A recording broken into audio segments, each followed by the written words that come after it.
Hello friends, Mahanadi என்ற எபிசோடில் என்ன நடக்கலாம் அப்படிங்கிறத பற்றி பார்க்கலாம். இன்றைக்கான எபிசோடு ரொம்பவுமே எமோஷனலான எபிசோட் அப்படின்னே சொல்லலாம். 2-3 நாளாக நம்ம மனசில் இருந்த எல்லா கேள்விக்கும் இன்றைக்கான எபிசோடில் பதில் கிடச்சிருச்சு அப்படின்னே சொல்லலாம். இன்றைக்கான எபிசோட்டை மிஸ் பண்ணாமல் டிவியில் பார்த்துட்டு உங்களுக்கு என்ன புரிஞ்சிச்சு ஸ்டோரி அப்படிங்கிறத முடிஞ்சால் கமெண்ட் செக்ஷனில் சொல்லுங்கள்.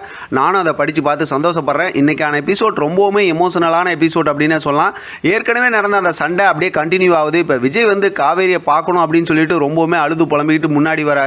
மொத்த குடும்பமும் சேர்த்து விஜயை பார்த்தோம் அப்படின்னா பின்னாடி தள்ளி சண்டை போட்டுட்டு இருக்காங்க. இடையில சாரதா, குமரன், கங்கா, யமுனா அப்படின்னு சொல்லிட்டு பாட்டி முதல் கொண்டு எல்லாருமே விஜய் தான் பேசுகிறாங்க. நிவின் அப்பப்போ கொஞ்சம் கொஞ்சம் பேசினாலும் அப்படியே பேசாமல் தான் இருக்காரு.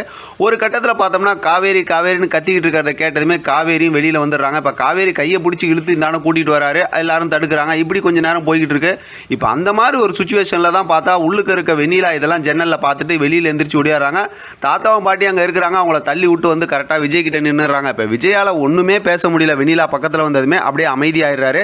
இப்போ இதை சந்தர்ப்பமாக பயன்படுத்திக்கிட்டு பார்த்தோம்னா கங்கா எல்லாரும் பேச ஆரம்பிச்சிடுறாங்க. நீங்கள் முதல்ல வெண்ணிலாவை கூட்டிகிட்டு போங்க, நீங்கள் எங்கள் அக்காவை விட்டுருங்க அப்படிங்கிற மாதிரி எல்லாம் பேச ஆரம்பிச்சிடுறாங்க. இப்போ பார்த்தா இந்தாண்ட வெண்ணிலா வந்து விஜய்னு சொல்லிட்டு இருக்காங்களா, அதனால் விஜயால் ஒன்றும் பேச முடியல.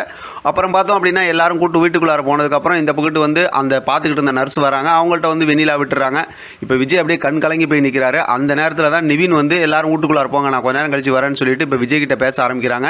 நம்ம ஏற்கனவே என்னென்ன கேள்வியெல்லாம் மனசுக்குள்ளார வச்சுருந்தோமோ அதெல்லாம் விஜய் கேட்குறாரு. அதுக்கு ஒரு மாதிரி சேஃபாக நிவினும் பதில் சொல்கிறாரு. இந்த மாதிரி சொல்லி இந்த மாதிரி மாட்டி விட்டியே அப்படின்னு. கடைசியில் இதெல்லாம் பார்த்துட்டு நான் இப்போ வெண்ணிலாவை பார்த்ததுக்கப்புறம் தான் நான் நினைக்கிறேன் இப்போ காவேரி உங்களை விட்டு பிரியர் தான் நல்லது அப்படிங்கிற மாதிரி சொல்லி நிவின் சொல்லிடுறாரு. விஜயால் ஒன்றுமே பேச முடியல. பாவம் அப்படியே கண் கலங்கி போய் நின்று இந்த பிரச்சனையை வந்து நான் எப்படி சமாளித்து வெளியில் வரணுமோ நான் வரேன், ஆனால் எல்லாத்துக்கும் ரொம்ப நன்றின்னு சொல்லி கையெடுத்து கும்பிட்டுட்டு அப்படியே அழுதுகிட்டு அங்கேருந்து கிளம்பிடுறாரு வீட்டுக்கு. பார்த்தா அந்த பக்கத்து நிவின் போயிடுறாரு. வீட்டுக்கு வந்ததுக்கப்புறம் தாத்தா வந்து விஜய் கிட்ட பேசிக்கிட்டு இருக்கும்போதே பார்த்தா விஷபாட்டல் ராகினி வந்துடுறாங்க. அவங்க பங்குக்கு எவ்வளோ கொளுத்தி போட முடியுமோ இன்றைக்கி கொளுத்தி போடுறாங்க. உண்மையிலுமே வர்ற ஆத்திரத்துக்கு அப்படி ஒரு ஆத்திரம் வந்துருச்சு. அந்த மாதிரி பேசுகிறாங்க. இடையில தாத்தாவும் கரெக்டாக நோஸ் கட் பண்ணி விடுறாரு, பாட்டி நோஸ் கட் பண்ணி விடுறாங்க. இருந்தாலும் ராகினி விடாமல் மூச்சை போட்டு நல்லா கொளுத்தி போடுறாங்க.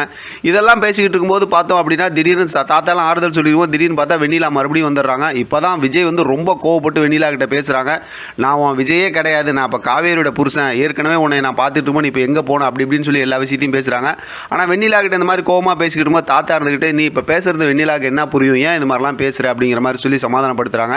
இப்போ விஜயால் ஒன்றுமே முடியல. வெண்ணிலா கிட்ட எல்லாம் பேசி முடிச்சதுக்கப்புறம் இப்போ வெண்ணிலா வந்து அந்த நர்ஸ் கூட்டிகிட்டு போயிடுறாங்க. இப்போ தாத்தா சமாதானம் சொல்கிறாங்க. மறுபடியும் பார்த்தா ராகினி அப்படியே பேசுகிறாங்க. நான் காவேரி தான் என் ஒய்ஃப் அப்படிங்கிற மாதிரி பேசிட்டு விஜய் அப்படியே கண் கலங்கி அங்கேருந்து அப்படியே போகிறாரு. தாத்தாவும் பாட்டி அப்படி இந்த பக்கத்து போகிறாங்க. இப்போ ராகினி யோசிக்கிறாங்க, இவ்வளோ நேரம் பேசுனதெல்லாம் வேஸ்ட் ஆகிடுச்சு, என்ன பண்ணலாம் அடுத்து அப்படின்னு. அதோட இன்றைக்கான எபிசோட் முடிச்சிருக்காங்க. அடுத்து என்ன நடக்குதுன்னு இதை பற்றி உங்களோட கருத்து கமெண்ட் பாக்ஸ் தெரியப்படுத்துங்க. தொடர்ந்து ஆதரவு கொடுங்க. தேங்க்யூ ஃப்ரெண்ட், தேங்க்ஸ் ஃபார் வாட்சிங்.